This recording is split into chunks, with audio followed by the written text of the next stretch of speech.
Welcome to Portals of Perception and to IHOW episode 11.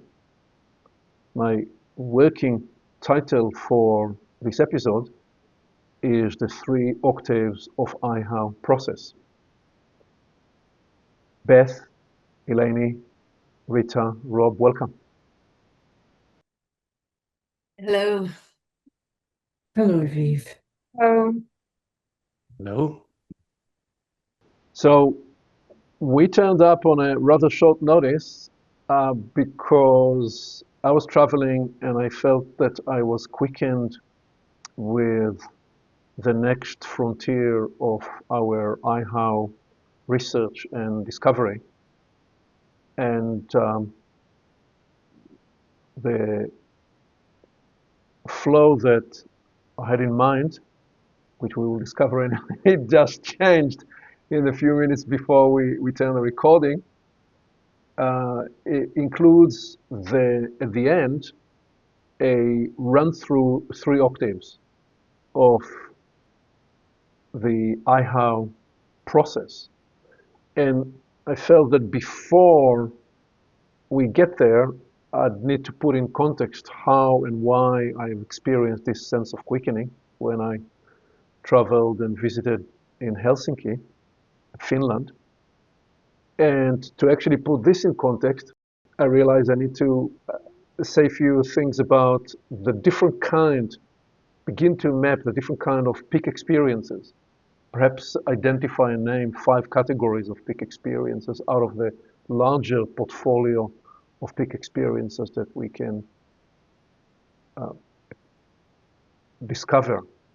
And to actually put the science and art of peak experience in context, I realized I need to describe very briefly something about the electric and magnetic natures of the soul. So I've got quite a bit, but then we just met a few minutes ago here before we turned the recording, and Rita proposed a brief exercise, brief practice rather, to help us make space. So why won't we start there and then lead into this sequence that I described? First, because it brings us initially into practice, and second, because I like to mix up and not work by my initial projection or plan. I don't know if projection is the right word here, but it is a sense of how the flow turned up in me, and I like to turn it upside down and begin somewhere else. So please, Rita, lead us through this. Right, so hello everyone. The practice I'm going to invite you to play with has to do with a somatic and throughout sensing and experiencing of space. Because just as a background appreciation, the human body, science has discovered, is 99% something space, if you look at it at atomic and subatomic level, which is something that the brain in an ordinary state doesn't easily grasp, or yours might. I'm definitely finding a stretch. So I'm going to invite you to find a position where you feel at ease. You can do it standing, you can do it seated. It's going to be very simple. You could do it lying down. You could do it when you're walking somewhere in nature where you're undisturbed. So the possibilities are multiple. I'm going to stand just to feel a little bit more space around me, but you find a position that you feel at home in.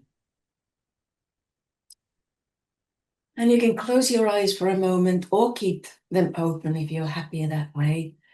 And just sense the shape of the space that you occupy in the space where you're standing in the room, or perhaps outdoors, if that's where you are.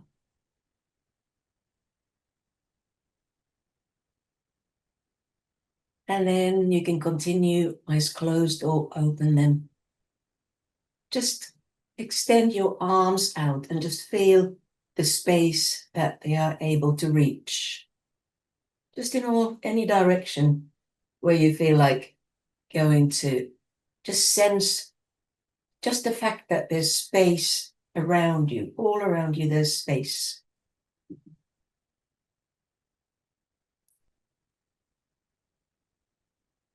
But then there are lots and lots of spaces inside you. Let's say in the center of the body, even though the internal organs are quite closely nestled in together, there are spaces between them, and as you move, they're going to glide and massage each other. And you can just gently move and just feel. Try to picture in your mind's eye the spaces between the internal organs as you move, just softly gliding.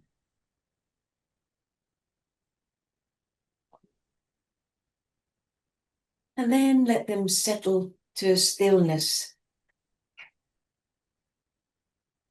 Bring your awareness to the weight and the density of your bones. Now, if you touch yourself, there's underneath the skin and the muscle, there's the firmness of the bones. Some of them quite large, some of them quite tiny. And all in between bones, there are spaces that make it possible for you to move. I know it seems self-explanatory, but just take a few moments just to move around and appreciate the spaces between the bones that allow you to move, and how the endings of the bones kind of glide against each other in the joints. Now, if you feel like some bones are a little bit compressed, maybe by muscle tension or fatigue, just begin to identify where do you possibly need to encourage a little bit more space. For instance, the spine, just think of the very top of your head, all the way to the base of your spine, to the tip of your tailbone. And just be aware as you move, or you can just stand still, whichever way allows you to be best aware of the spaces between the bones, between the vertebrae, where the discs live. And if you think of your head floating upwards and your tailbone dropping downwards, so just with that opposition, just encourage the vertebrae to find the spaces between each other, allowing the muscles to stretch slightly so they support those spaces.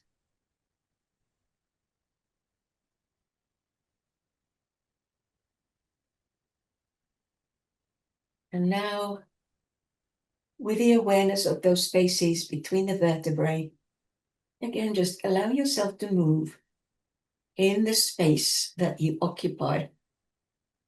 And just think of all these little spaces within the body, moving around in the bigger space in the room where you are. And think that wherever you go, however you move, you're always occupying space, you're interacting with the space. Because also with the breathing, it's like an interface between the outer and the inner. As you breathe out, and after what you think might be the end of the out breath, if you encourage yourself to breathe out a little bit more, and then just relax into the next inhale. And just feel how much more space there is if you really breathe out. Because sometimes you need to compress to then relax and create the space for something new to come in.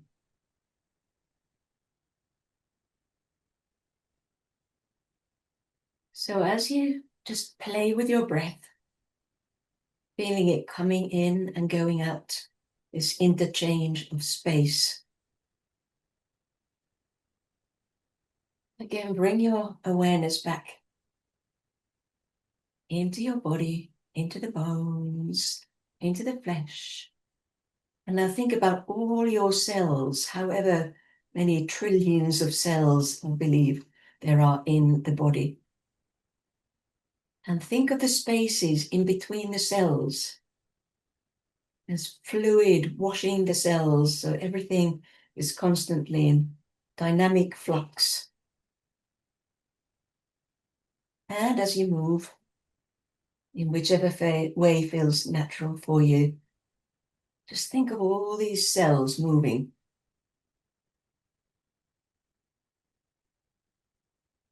And as they move, they're all integrated within the space of your systems, all working in joint purposes when all is well. So that's for you to play with if there's something that you feel there's something to explore and pursue, and enjoy it in your own time. Thank you very much, Rita. I wonder if, Rob, if there is a 60 to 90 seconds of something on the keyboard that would naturally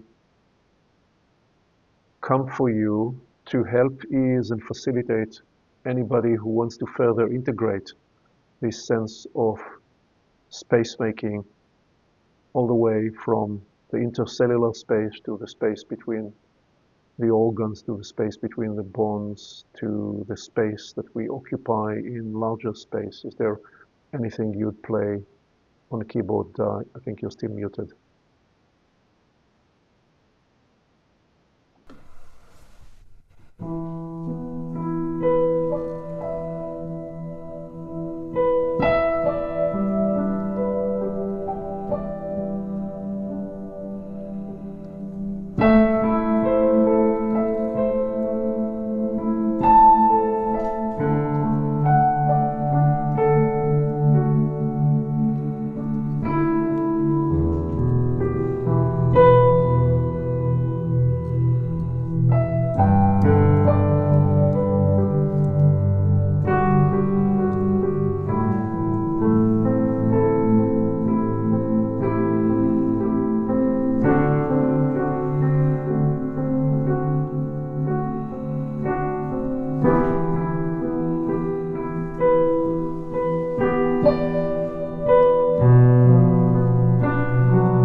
Well, thank you. It's quite wonderful to have this seated on the front end of today, as I will describe when we get to frame the 3 octaves of the IHOW process. We will see that what we've just done about making space, or to facilitate making space, is a central or integral part of the first octave, which is what we have explored largely in the first 7 episodes of IHOW. So with that, let me try and describe this sense of many kinds of peak experiences. But even before I name them and before I describe them, and before I frame a critical awareness about peak experience, which is to do with integration, let me try and describe something about the nature of electric and magnetic. So we have not written yet about the electric and the magnetic natures of the soul, but I'm sure we will get to it as the portals into the soul work unfolds. What we can describe today is the realization that all living beings are imbued with energy, with fields of power.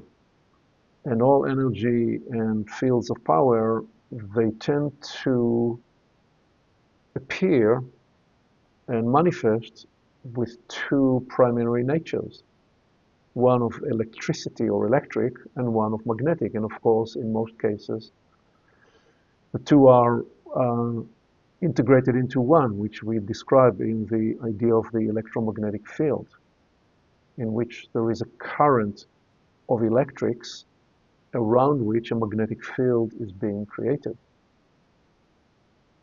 When we bring this into the contemplation of the soul and of human processes and experience, we are discovering that we have these two natures. We have an electric and magnetic nature. But not only do we have an electric and magnetic natures, we have in both higher and lower dimensions or facets. And the fastest way or easiest way to describe this, I use the word fast. Well, the electric is fast, the magnetic is slow. The electric tends to rush and discharge, the magnetic tends to hold and uphold. The lower nature, the lower expression of the electric life is when we get frazzled and fragmented with many different divergent needs and signals, and when we get noisy with all that's pulling our attention. That's when we get on the electric side and the lower nature of the electric side. What's the higher nature of the electric life? The electric nature of the soul? Well, the higher is this new initiative, this new start, this new contact, this new impulse of possibility that we can generate at any point in time. The new start, being self-starter, is one expression of having the higher electric nature working for you. It's the capacity to get up and go, the capacity to respond. So I'm describing the differentiation between the lower and the higher electric. One simple way to describe it is think about the lower electric as reactivity and think about the higher nature of the electric as the response that's called for at any point in time to serve a functional need. That capacity to shapeshift and respond to a new emergent need from a place that is centered and intact is the higher nature of the electric life. So what are the expressions of the magnetic life and the lower and the higher aspects of the magnetic? Well, the lower aspects is where the conditioning that we've each accrued and developed in our life through experiences and pain and struggle, where that resides. It resides in the magnetic part of the soul, if you like, the conditioning of the person and the conditioning of the personality that we have each developed just by experience. And it also includes the magnetic patterns of everything that's to do with the administrative side of our life. So you have a house and you have all those things that you maintain. That often holds certain aspects of the lower magnetic. Could also hold higher magnetic, which I'm about to describe. So the lower facet of the magnetic life includes the patternings of your personality. The higher expression of the magnetic life includes your long-term petitional, devotional quest. Those aims that you work for and towards all the days of your life. It may be building a skill, maybe practicing an instrument. It may have a development of a different kind of modality in working with people, in coaching, in healing. You may bring to these domains a quest. So the petitional, intentional quest to develop a craft is something that lives in the higher aspect of the magnetic life. Also, whatever you associate with your spiritual or religious quest, that too, that yearning, that anticipation of continual journey also lives and is upheld in that magnetic, higher magnetic nature.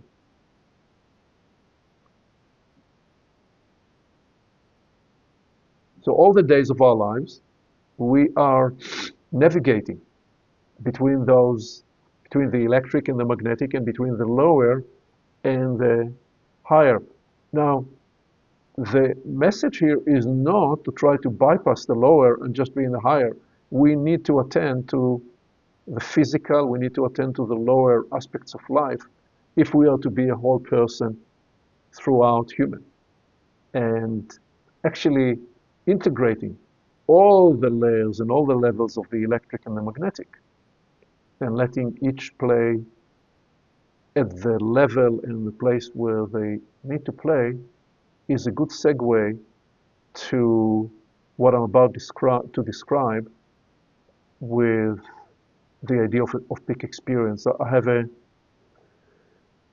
nudge here to maybe pause and see if there is anyone who want to comment on this. I do know we will want to, in the future, build a specific set of practices about and to facilitate better integration of the electric and the magnetic. So any thought, any comment here from anybody, please?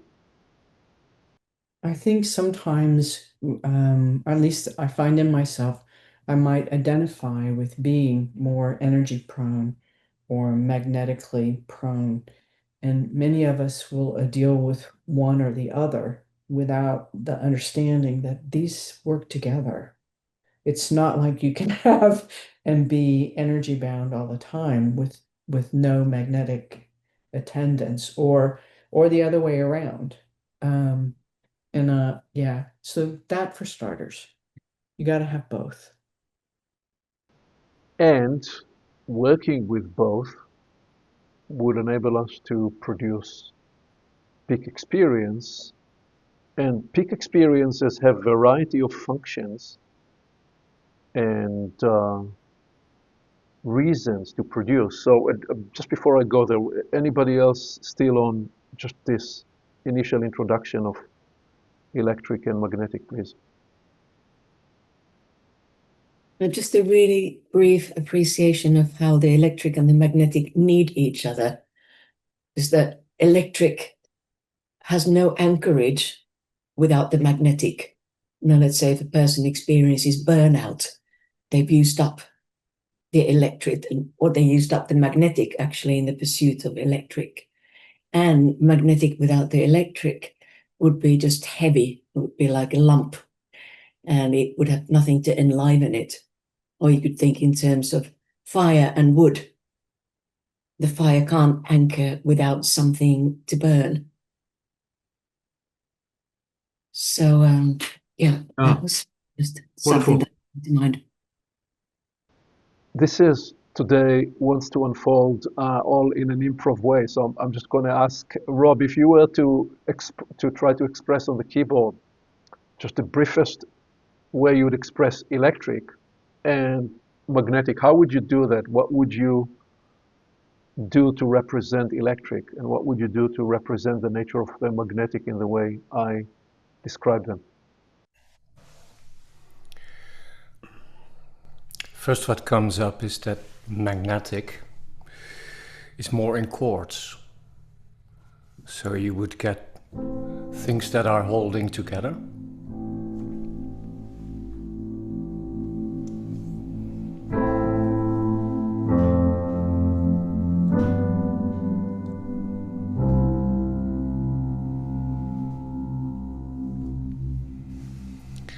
And electric would be more melody, like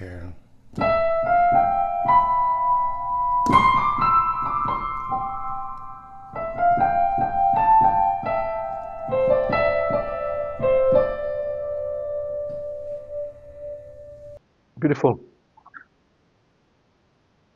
Okay, great. So, Eleni, anything from you? Yes, one thing that I would say also, it's very important to understand the electric and the magnetic and the balance that can happen between them to be able to understand how they work in us. Not to be too much and not to be too less sometimes. Exactly.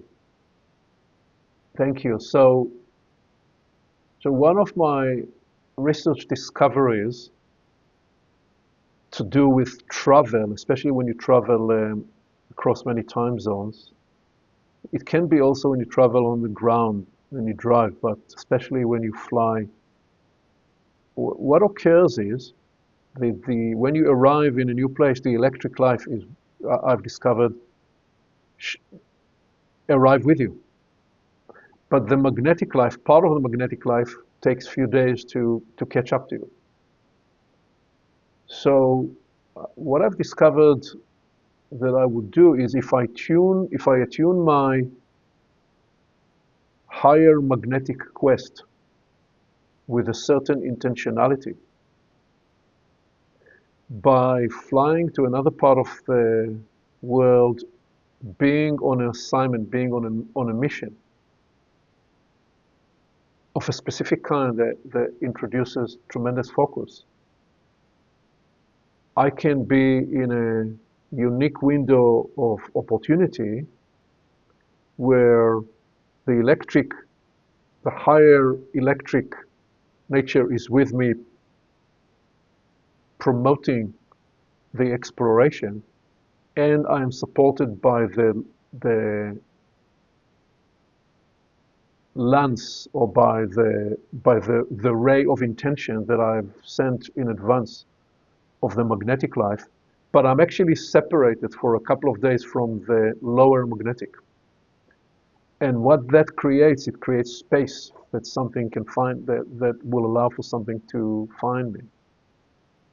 And that's what occurred to me in Helsinki. There was something unique nature that has found me, and I will describe that in a moment. What I want as I approach this to also name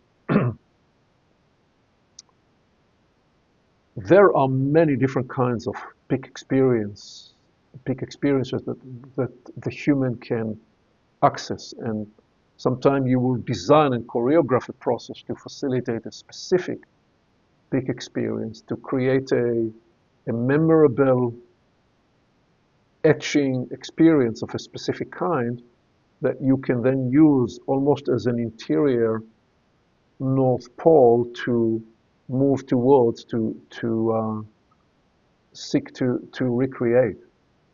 When I reflect on the kind of peak experiences that I have played with, so I'll name a few. The first is to do with producing a singular focus. Intensity of a singular focus and especially powerful focus to the exclusion of everything else. Because we live in a modern world where people are often so disjointed with their attention fragmented on so many different things, there is a peak experience that's being created simply when we're able to produce a singular focus. I've experienced this earlier in life in running, when I was running competitively even in my youth. I've also experienced different kind of singular focus and the peak experience of that in flying jets and practicing dogfights, because it is so dangerous and so fast and so high intensity that you bring total focus to that one thing you're doing. And what I've realized later when I became more attuned and aware to the nature of the electric and the magnetic life, that what it does, by nature, these are electric, but they are in electric activity that where the electric totally recruits and enrolls the magnetic to be in 100% support for the activity that one is engaged in. And I then also realized that that is the reason why some people love to engage in extreme sports. The reason people climb the Everest, the reason people like to do aerobatics, the reason people love to run the ultra marathon, the reason some people fly with these suits that allow you to fly up from mountains, just so very dangerous, and many people have lost their lives in doing this, is that it requires such a precise, intense focus that there is nothing else that you do. And some people, it's not just that they become addicted to the adrenaline rush, that is still part of the experience of the peak experience, but it's that they're unable to access that totality of focus. But when they put themselves inside an extreme condition. So that's the first kind of a peak experience that I will mention. Similar but different, I'll just go through the 5 and then ask you to offer comments. Without needing to step into such an extreme condition, there are a variety of gentler ways, including some of the practices we bring into IHOW, where one can find a sense of a throughout alignment in their body, in their systems, somatic throughoutness. Many years ago, when I was studying the Feldenkrais method, and I still remember to this day that on several occasions, because what the Feldenkrais method does is it brings the way you organize your physical body, the skeletal structure, into coherence with the motor cortex in the brain, which is the part in the nervous system that organizes the posture and movement you create. And the unlocking power of the Feldenkrais method, and what Moshe Feldenkrais played with and researched and discovered, was that you can introduce a range of options, and by doing so you actually free up and liberate a more efficient organization for your posture and movement. And what enables that is a feedback, continual feedback loop between the nervous system, the motor cortex in the brain, and the way you organize your body. And I remember several peak experiences where for the first time I felt, what does it feel like when the whole skeleton is truly supported by gravity? So you feel your head on top of each of the vertebrae, and all the way through the pelvic structure, the legs, the knees to the feet.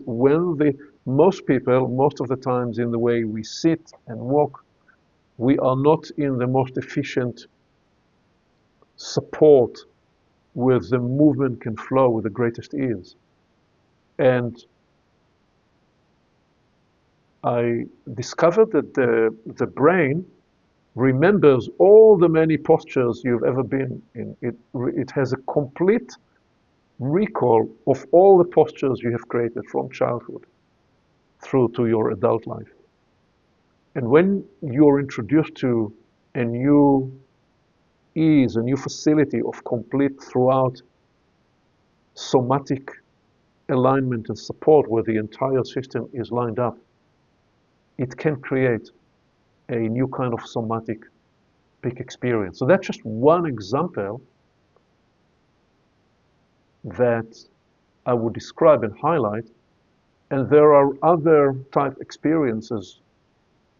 Rob may describe to us a peak experience on the keyboard when you become one with what you do and the tune you play and the need you are supporting, and that creates an imprint of a peak experience. So I'd categorize this as number two, which is a sense of a throughout alignment of your whole person.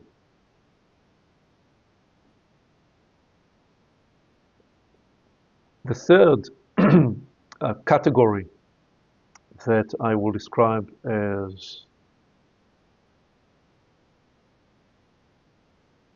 leads and facilitates peak experience has the sense of accessing greater depth in yourself and or with a sense of connection and communion with something outside of you. It can be a presence, it can be an idea, it can be a cause, and you feel that not only you are one in yourself, but there is an attuned communion, and you actually feel that it allows you to access greater depth in yourself. It's as though you're discovering that you are not one or two dimensions or three dimensions in the physical body, but there is another layer and another layer and another babushka and another babushka inside that of greater depth, and they come alive inside a particular process or experience, and that can create a peak experience. The fourth one that I'll highlight is to do with what we were describing in IHOW 9 and 10, I believe, when we described the nested self, and what I just described in the third category has a bit of a sense of attuning to the nested self. And then, if you remember, we described the nested self, and then we described the adaptive self. Well, the fourth category of peak experiences that I have identified and recognized in my research is to do with when you are engaged with particularly in my experience, is to do with serving a cause, serving a need, or working to create an impact, where the adaptive self is not just in the mid-space, but is working all the way at the edge of your aura, but is not untethered from the interior nested self, and is completely calibrated to produce the most precise and exact impact where the totality of the human orchestra is lined up to facilitate, to enable that. And it may be that one person will experience it through healing, another person will experience it through singing or playing music.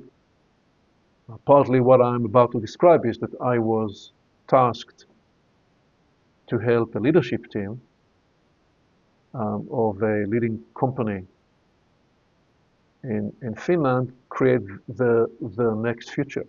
I was asked to help, I came to help the leadership team imagine and create that future. And I led that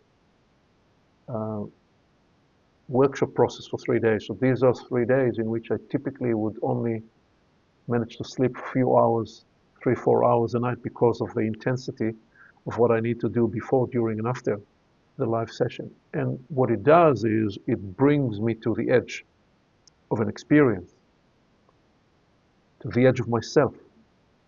And what it does at that edge, it creates a certain imprint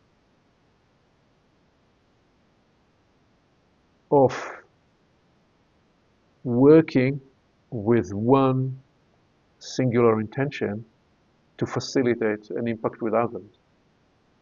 So I describe these 4 natures, and if there is a 5th one, it is the combination of some of those. So the number 1 I identified talked about the singular focus of effort, and often associated with extreme activity or extreme experience.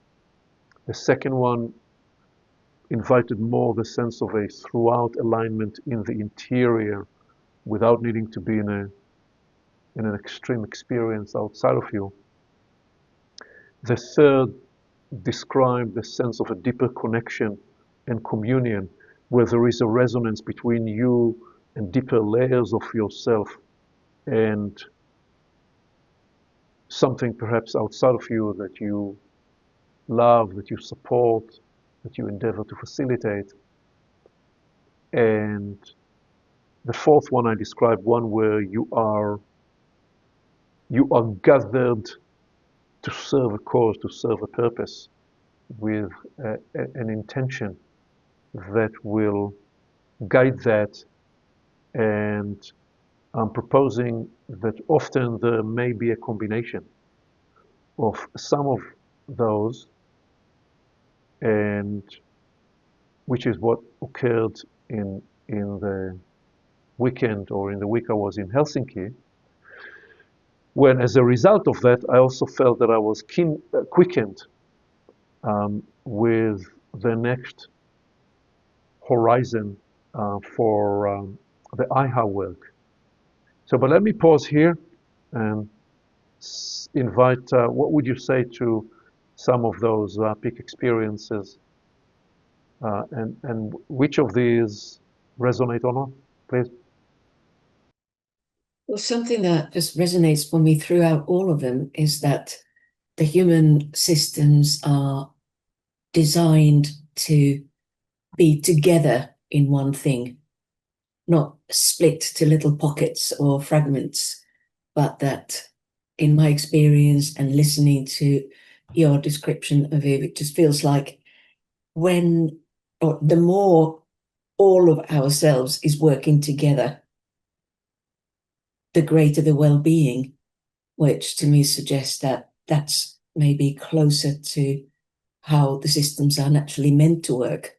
Just like in posture, there's kind of ideal anatomical posture. If things are out of alignment, you get wear and tear, you get accidents, you get injuries.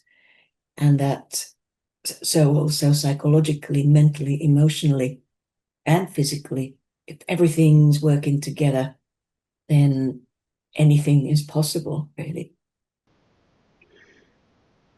Indeed, and which was the very core premise when we discovered that we were going to call this work Internal Human Orchestra Work. It was the idea of bringing to harmony and symphonic arrangement the orchestra of the many lives and the many voices and instruments. Thank you, Rita, please. I had to think about reconnect back to experiences that I've had in the past, where I did a lot of experiments with walking. And one of them was just to pay attention to one part of the body whilst moving. And then to pay attention to two parts. So for example, you have the hips, the balls that are moving in the hips whilst you walk. They have kind of a interaction with each other. And then trying to expand that with bringing these ones with it. And that's a way of going to the edge of yourself, going to the edge of being aware, having sensitivity, which is not dangerous, but promotes higher sensitivity in a way. Yeah, wonderful. So this is part of what described there in category 2, and a whole broad range of somatic meditative experiences where indeed you bring the total attention to one single part. And in some ways, we invited this in IHOW 8 when we started to explore the many different levels of touch. And we went from physical touch, where we focused the total attention to our fingertips, and then explored energetic touch, then explored before that mental touch. So these are all explorations where the distributed human awareness is brought into a concentrated focus to one point, and what that then can create. Thank you, Rob. Please, anybody else? I was struck by a few things.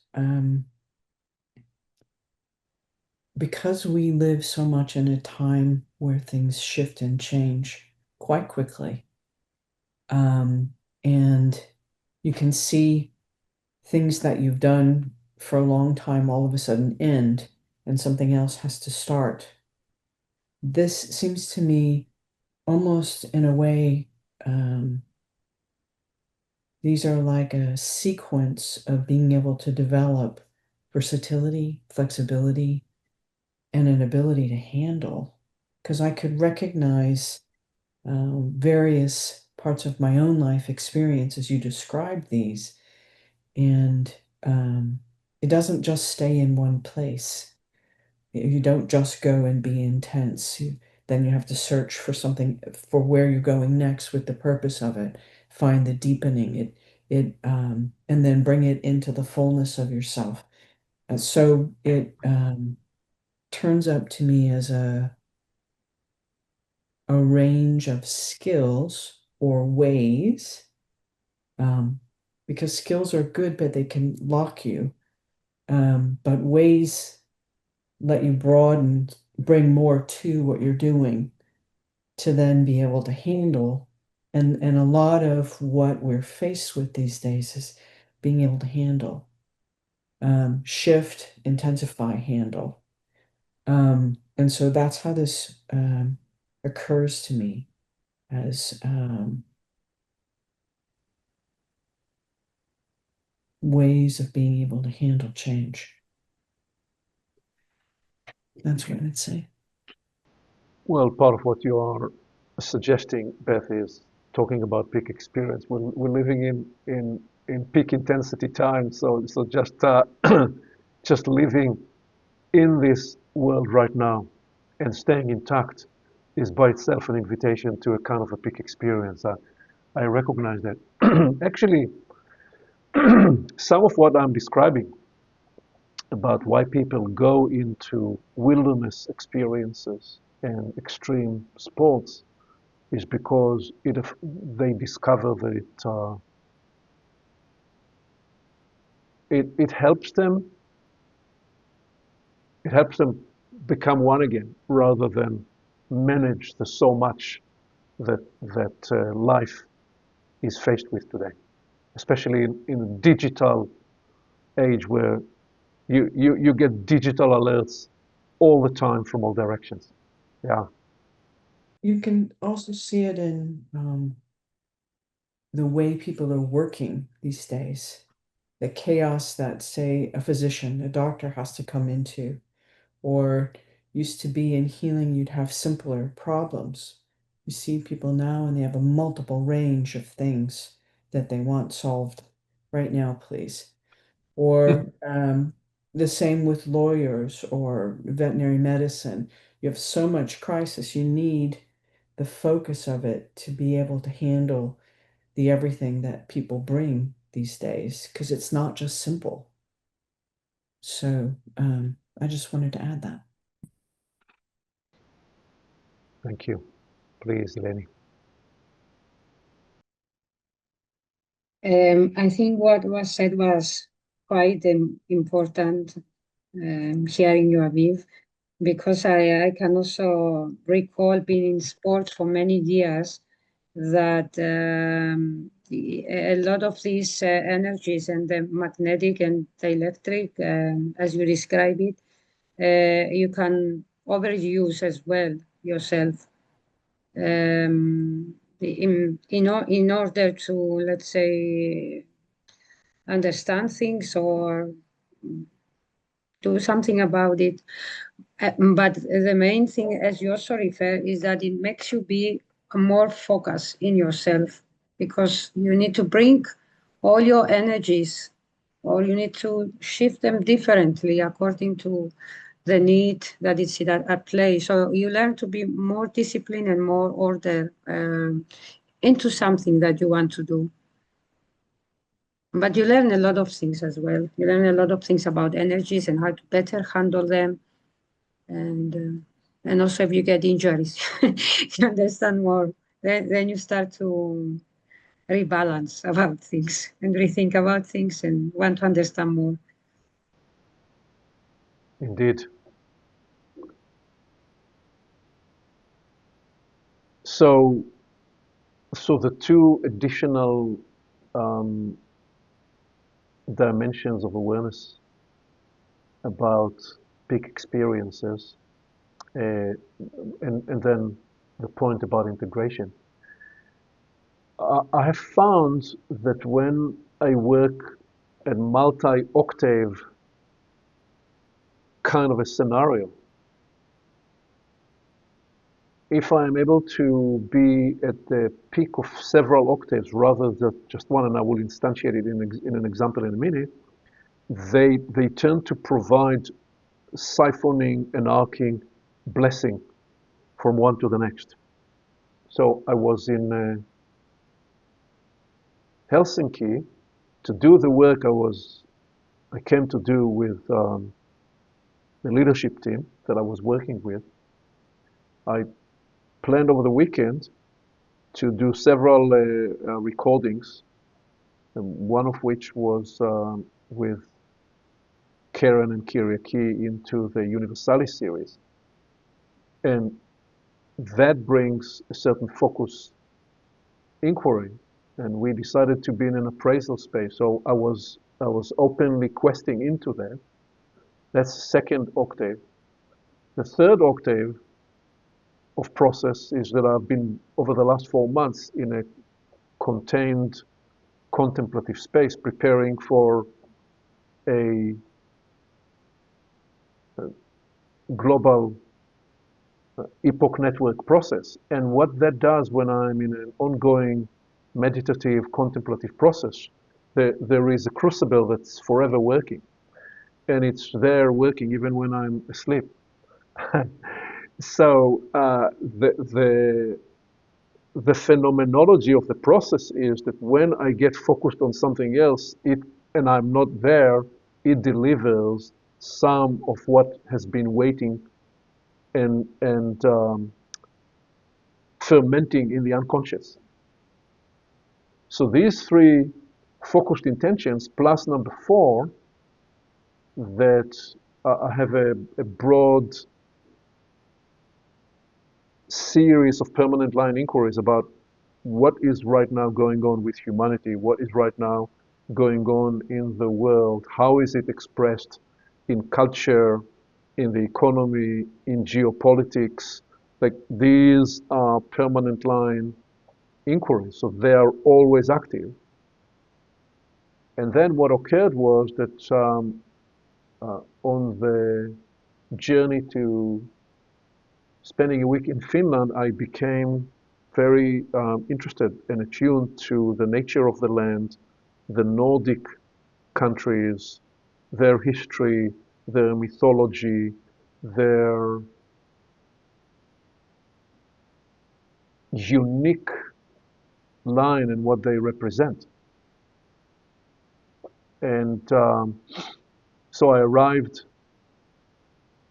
in Helsinki, and as I described that window of opportunity before the magnetic life fully caught up to you, and I arrived on a Friday, and all these processes are going on concurrently, and I woke up on Saturday morning and I felt that there was a presence in the room. And I recognized the presence in the room when we talk about presence, we are talking about the fact that there are different energetic natures in different lands and different continents and different ecosystems. And that the human has the capacity to attune and sense into these. First, to feel and register them. And thirdly, to process and give them expression in art, in music, in folklore, and in perception. All of those are ways we humans will metabolize those energetic natures. So in this case, the peak experience that I'm describing involved the human state and the presence and energetic essences that we can metabolize, the human system can metabolize.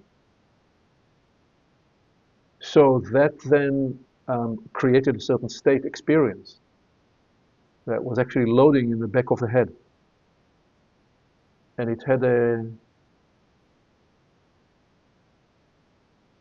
a bit of a mystical sense. And when we say mystical sense, I'm not talking about a notion or a concept. I'm talking about how the human system can be activated and attuned to a certain set of experiences and feelings in an actual way because of the energetic that's being processed and the atmospherics that turn up in different ecologies. Say when you will spend a long time out in the woods, or when you hike to a top of a mountain, you can feel and access the atmospherics and the energetics of that place. And what I discovered was that not only is Finland generally is a very clean place, cleaner than most, because it's surrounded by water, it has all that green, plenty of green all around, but also the history of the nation, and that they needed to fight time and again for their independence and for the integrity of the country, having been taken on several occasions.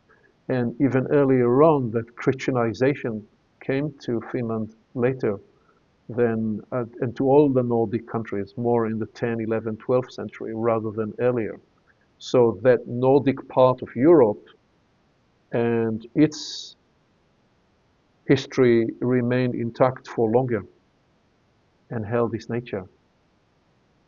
So I'm in the middle of all this experience, and I remember my note to myself that with every peak experience, the usefulness of peak experiences is more in how you integrate them after they occur.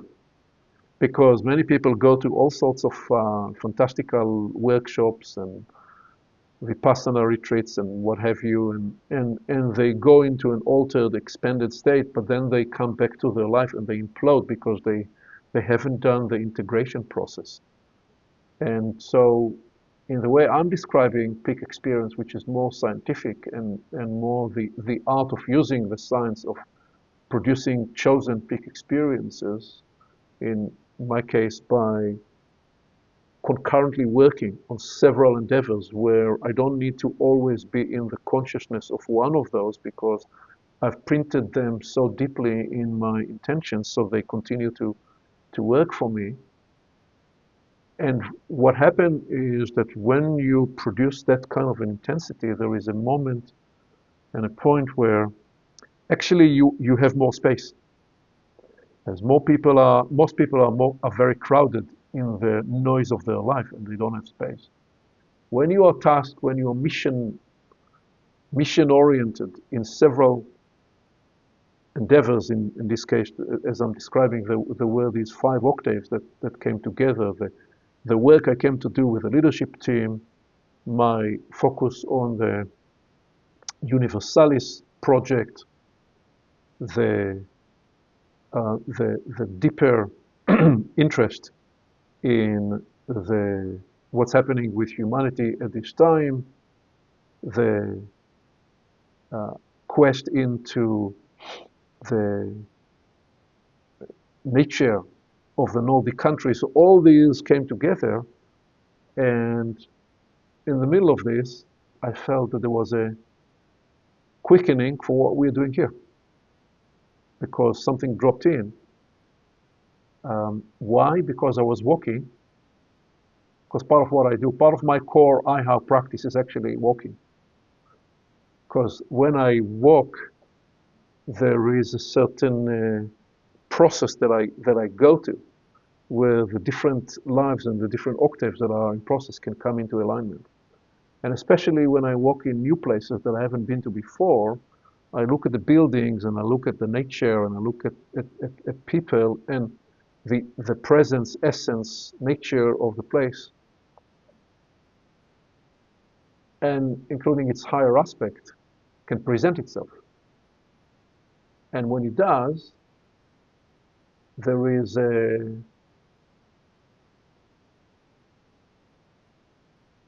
quickening that becomes possible. And so something quickened in Helsinki about IHOW.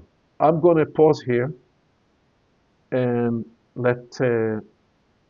invite Rita if you want to say something, being that you have a special relationship with Helsinki.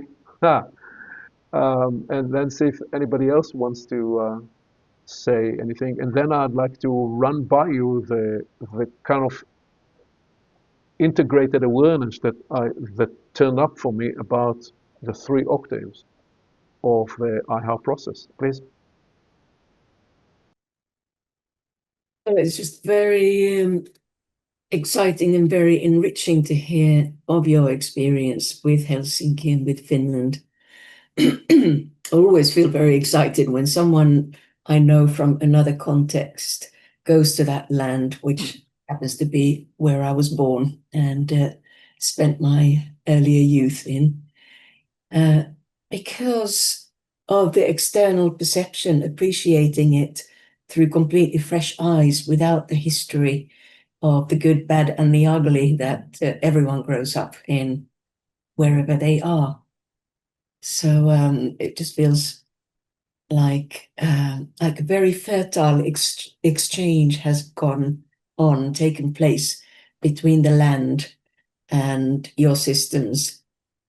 And your whole description of working at these different octaves, at these different levels, made me think of breathing and why, like similar dynamic to why to facilitate a deep in-breath, the best way to do it is not to draw in lots of air, but breathe out and out and out and out, and then allow the in-breath to jump in. Because by analogy, it's like when a person is full on, especially if they're in a service situation where they are giving out from what they have, they're emptying out and emptying out and emptying out and emptying out, where they create the space where something else can come in. Best way to invite something new to come in. It's not necessarily just sit and say, something new, please jump in, fill me. But it may be far more effective to be at full in whatever it is that you do and give out at full from what you have, and not even think of what am I going to get from this, but allow it to happen. Okay, I see this space as an invitation for me to share the next piece, or is there anything that wants to be spoken here? I was just very caught by the fact of one of the skills or the ways coming in is really to handle multiplicity and to do it successfully. And so in your speaking about this, I was again caught with the idea of being able to handle the change through embracing the multiplicity. Yeah. That's what I was thinking about as I was listening. Yeah. Yeah, it really is one of the pathways to access the soul is by becoming the conductor of the multiple domains of your life, because the soul by its very nature is the orchestrator and the conductor of the many lives. And when we step intentionally to conduct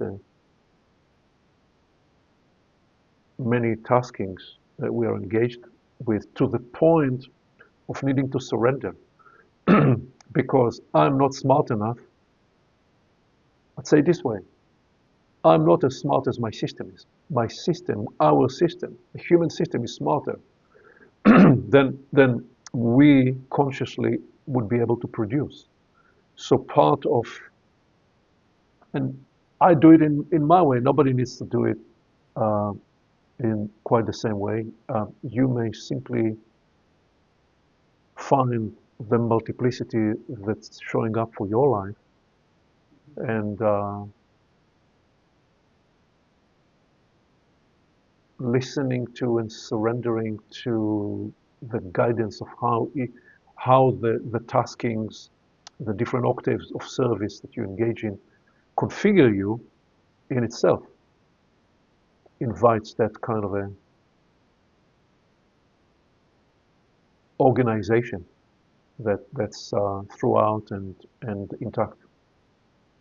And I think it's important that as we individually learn or induct or listen, I'm not sure it's a combination, that the transference of it to other people, so that this capability can happen in a not just healthier, but a more serving way, rather than always being put into the frazzle chaos of things.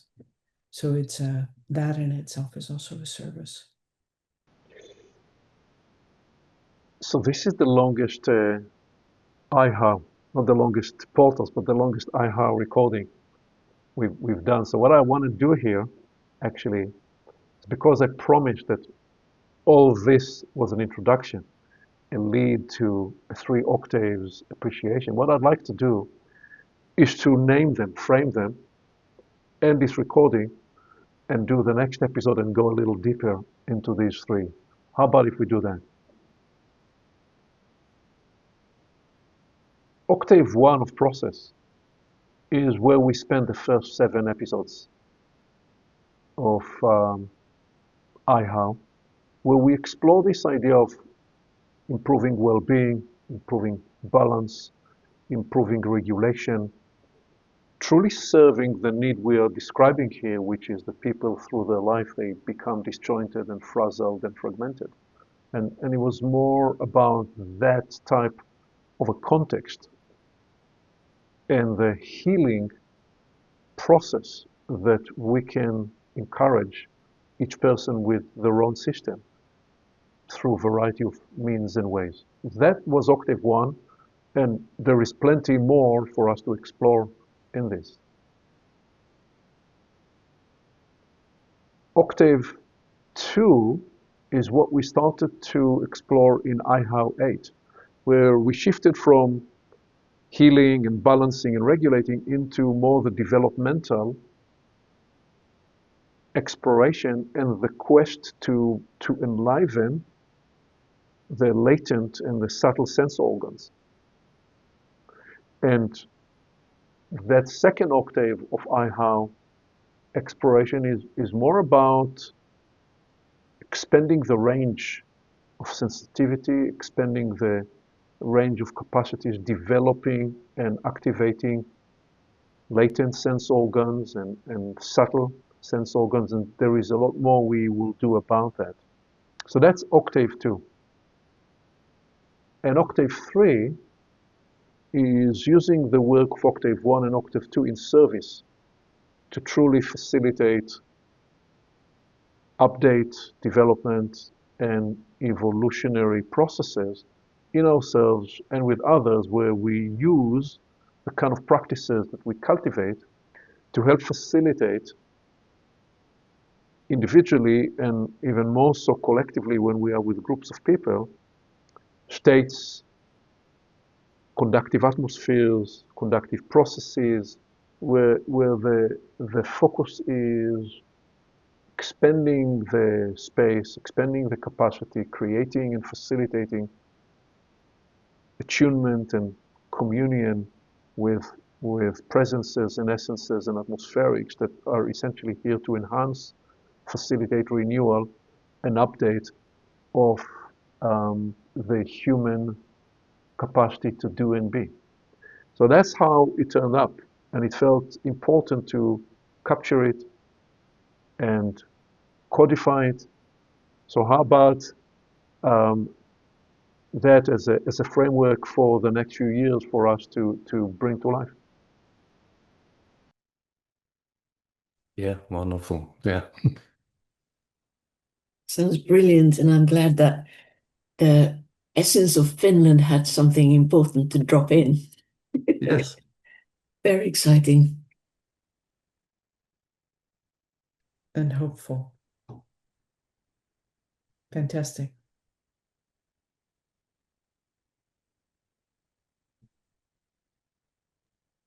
Sounds a new discovery for us. Say again, Eleni? New discovery, new discovery.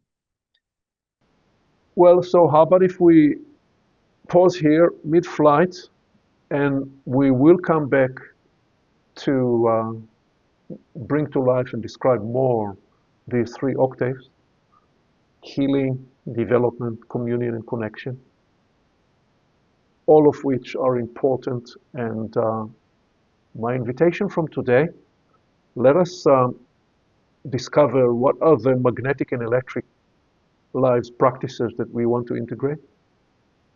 Let us discover what else will we do in the IHOW work to facilitate peak experiences.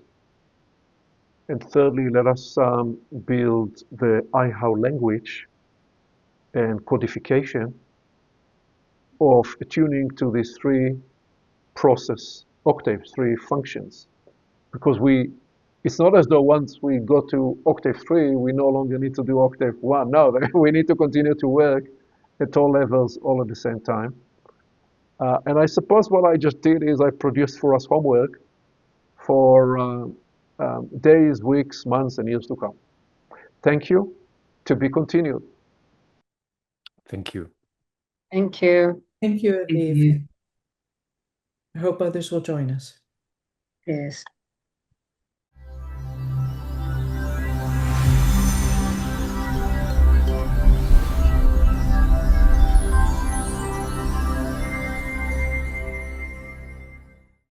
Along with our website at portalsofperception.org, Portals is also available on YouTube and on all podcast platforms, as well as social media. You can become an active member and join the conversation in community events. And you can help us get the word out by liking this content and by sharing it with your friends.